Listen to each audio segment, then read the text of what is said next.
नमस्कार मित्रों। सत्र 2022 में जो परीक्षा योजना है उसमें संशोधन हुआ है और परीक्षा योजना, समय सारणी, अंक जो भार है उसमें परिवर्तन हुआ है और शाला दर्पण पर जो अंक भार बढ़ने की प्रक्रिया है उसमें बदलाव हुआ है।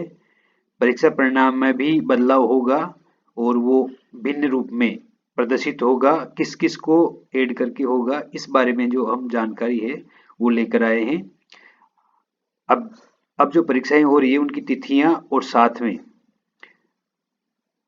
तीन तीन तरह की जो परीक्षाएं हैं वो किस प्रकार और किस तरह समय सारणी बनाकर आपको आयोजित करानी है उस पर हम चर्चा करने वाले हैं। तो हम देखते हैं कि जो विभाग ने जारी किया है उसके अनुसार और तिथियां प्रणाली है वो कैसे मैनेज करेंगे हम।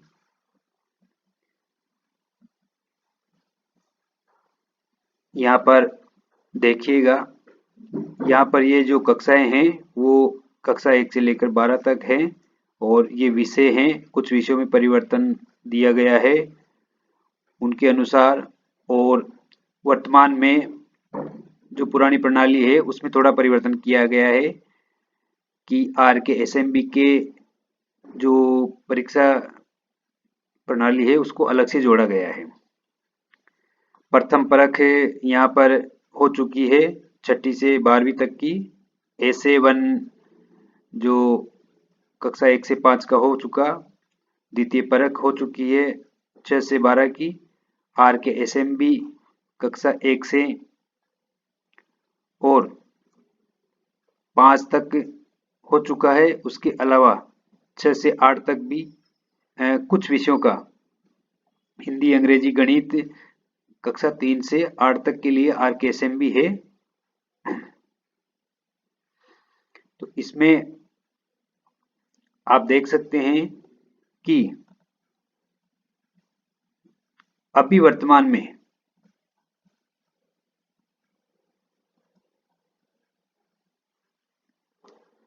अर्धवार्षिक परीक्षा आने वाली है और उसके लिए जो परीक्षा व्यवस्था है वो आपको तैयार करनी है।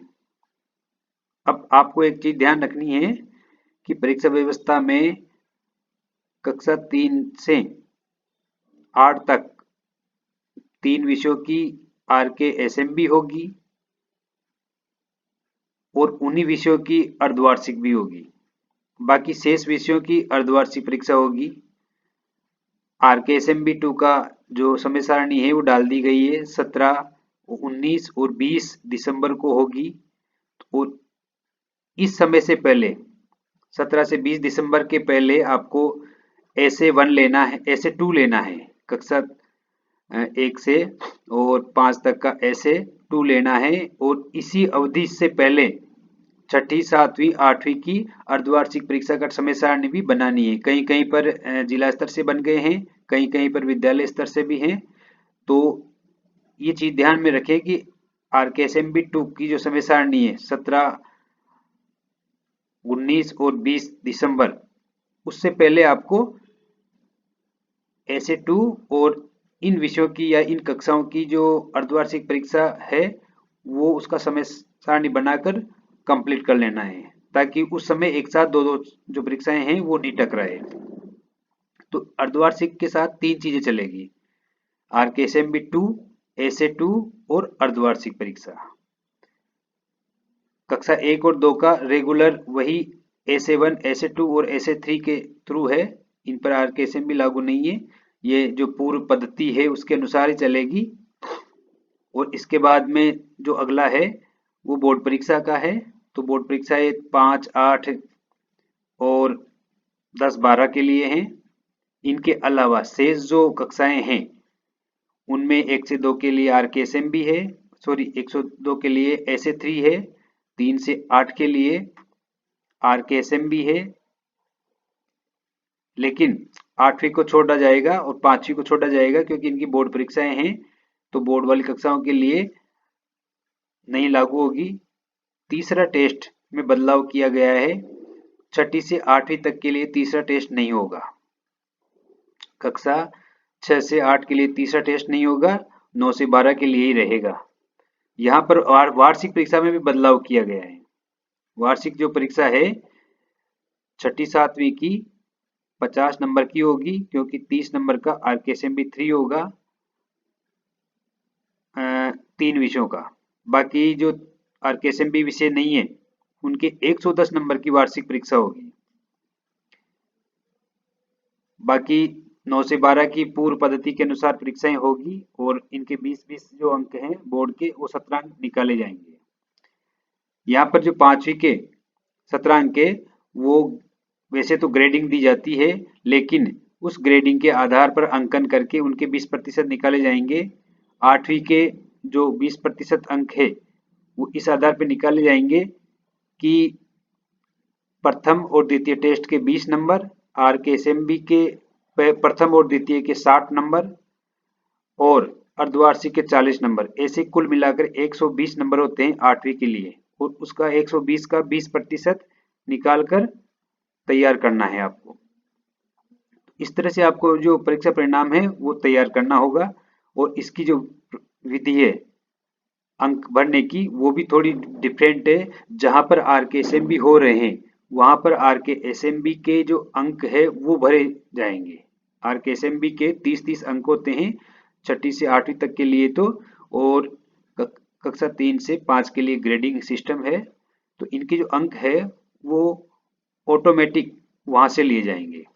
अब इनकी जो अंक प्रणाली है, आपको साला दर्पण पर क्या करना है कि वर्तमान में जो जहां पर अंक चढ़ाने जिन कक्षाओं के, वहां तो परीक्षा परिणाम टैब में जाकर अंक चढ़ा लें। जहां ग्रेडिंग चढ़ानी है वहां ग्रेडिंग चढ़ा लें। किन किन की चढ़ानी पड़ेगी ग्रेडिंग अंक, इनके बारे में बात कर लेते हैं।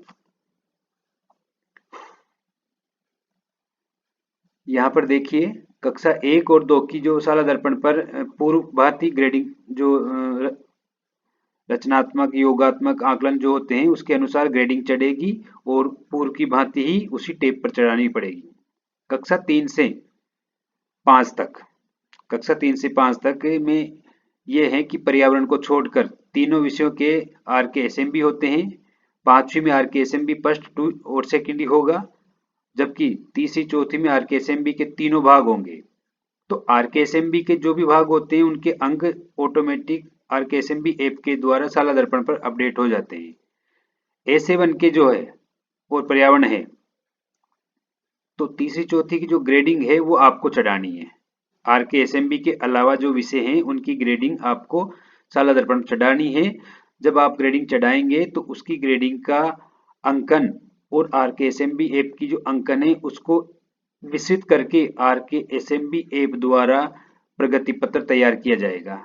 जो वार्षिक स्तर पर प्रगति कार्ड या होलिस्टिक कार्ड जो जारी होगा वो इन दोनों के मिश्रण से अपने आप होगा। आपको शेष विषयों की जो अंकन या ग्रेडिंग है वो साला दर्पण पर चढ़ानी है, आरकेएसएमबी ऑटोमेटिक ले लेगा।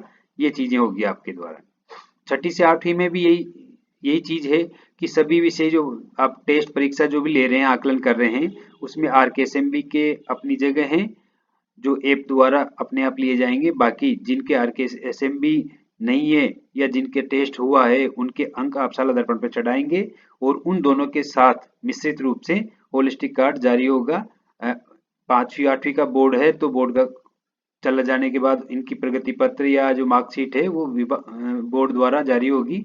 बाकी 9 से 12 की परीक्षा व्यवस्था वही रहेगी, और इनका अंकन वही तीनों टेस्ट अर्धवार्षिक और वार्षिक परीक्षा रहेगा, और बोर्ड परीक्षा वाले बोर्ड परीक्षा में रहेंगे जो 20% से जाएंगे। और इसके अलावा एक और चीज ध्यान में रखनी है कि इनके जो प्रायोगिक कार्य हैं वो नियत उसी अनुपात में रहेंगे जो मान्य है। यहाँ पर आरकेएसएमबी जहाँ जहाँ लागू है वहाँ पर आपकी नियत जो परीक्षाएं हैं उनके अंक घट गए हैं। जैसे छठी सातवीं में अर्धवार्षिक में 40 अंकों के हैं और आरकेएसएमबी 30 के हैं तो 70 का पेपर हो गया। अब 40 अर्धवार्षिक के हैं तो आप मौखिक के और लिखित के बांट लीजिएगा। जहां पर पेपर बन के आएंगे वहां ठीक है, जहां पर नहीं है वहां पर 25 से 30% के लगभग अनुपात में आप मौखिक का रख सकते हैं यहाँ पर। तो इस प्रकार जो अंक योजना है आप नियत रूप से बनाए रह सकते हैं। आपको वीडियो कैसा लगा और आपके कोई सुझाव हो तो दीजिएगा, और चैनल को सब्सक्राइब करें। भविष्य में फिर ऐसी नवीन जो जानकारी है वो लेकर आएंगे आपके लिए। धन्यवाद। सब्सक्राइब जरूर करें और साथियों को शेयर भी करें। धन्यवाद सर।